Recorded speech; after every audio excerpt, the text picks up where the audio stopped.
Olá, em bom português está de volta e apresenta a solução do exercício proposto no fim do bloco anterior. Os verbos terminados em elhar são pronunciados em todos os seus tempos e modos com som fechado para a vogal E. Não se fala vogal E. Os verbos seriam ajoelhar, espelhar, assemelhar, destelhar, semelhar, aparelhar, emparelhar e avermelhar. O correto seria: eu espelho, tu espelha, ele espelha, nós espelhamos, vós espelhais, eles espelham, e não eles espelham ou eu espelho. Por sinal, o hino nacional contém a frase: se o teu futuro espelha essa grandeza, e não se o teu futuro espelha essa grandeza. E o teu futuro espelha essa grandeza, terra adorada.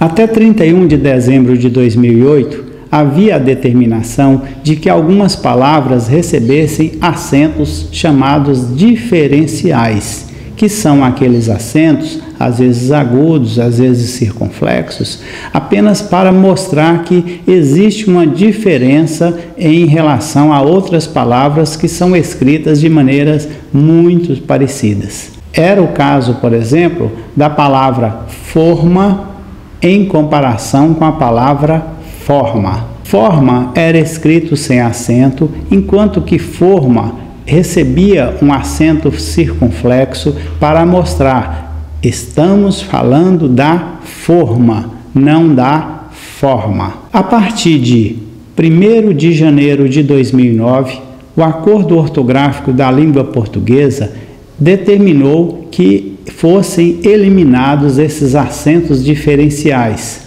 Há duas exceções que nós já tratamos aqui, e uma delas foi especificada quanto ao verbo por, que recebe acento em comparação com a preposição por, e o verbo pôde, em comparação com o verbo pode. Essas duas palavras, vamos dizer assim, continuam recebendo os acentos diferenciais. As demais, pelas novas regras, não são mais acentuadas. Assim, uma palavra pelo, como exemplo, é escrita sem acento, tanto para identificar o cabelo, o fio, quanto a preposição. Nessas condições, nós vamos lembrar da palavra forma, que era o nosso foco principal. Considerando que agora nós temos que pronunciar forma com som fechado ou forma com som aberto e escrevê-las da mesma maneira, ou seja, sem acento, pode causar uma pequena complicação quando o sentido da frase realmente não trouxer uma clareza de o que vem a significar. Eu poderia dizer: esta é uma forma de bolo. Não há dúvidas, porque é um vasilhame. É fácil de identificar o contexto. O assunto nos carrega para a identificação de que se trata de uma forma, de um vasilhame, de um invólucro. Mas se a expressão é: esta é a forma do bolo, forma no sentido de quadrado, redondo, a mais alto, um bolo de noiva, um bolo de aniversário, qual é a forma do bolo? Nós teremos que escrever da mesma maneira, tanto forma quanto forma. E se pegarmos a frase qual é a forma do bolo e qual é a forma do bolo, ambas são escritas da mesma maneira, sem acento, e já que a determinação é para que forma ou forma sejam escritas sem acento, dependendo da frase, pode sim trazer uma dificuldade na identificação se está querendo dizer forma ou forma. Há quem indique que, para clareza, se houver uma extrema necessidade e se a frase for única, não um texto maior, e neste texto maior haveria a possibilidade da identificação se se trata de um vasilhame, da forma, ou se o formato, que é a forma, há indicação de que entre parênteses pode-se colocar um O acentuado com um acento agudo para dizer estou escrevendo forma,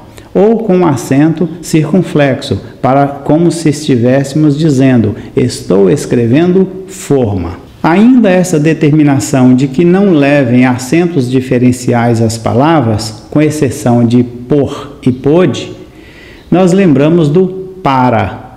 A preposição para acontece em frases como este livro é para eu ler. Já o verbo parar contém a conjugação para no modo imperativo positivo da segunda pessoa, para tu, e também no tempo presente do modo indicativo, terceira pessoa, ele para. Como em ambas as situações, tanto para preposição quanto para verbo, já não há mais acento desde 1º de janeiro de 2009, há expressões em que podem aparecer os dois paras juntos e não serem acentuados. Ambos não são acentuados. Há uma frase que podemos construir como o carro para o rapaz passar. Não se trata de uma repetição. O carro para, esse para é verbo. Para o rapaz passar, esse outro para é uma preposição. Assim, na frase o carro para o rapaz passar, nós temos um para verbo e um para preposição, ambos escritos sem acento diferencial. Por hoje, em bom português, fica por aqui e agradece a sua companhia durante toda esta programação e pede que estejamos juntos amanhã às 10 horas e 45 minutos, às 19 horas e 45 minutos, aqui mesmo no canal 20 da Master Cabo. Pede a sua participação enviando um e-mail para nós, programa@gmail.com. Até amanhã, se Deus assim o permitir, e obrigado pela sua companhia.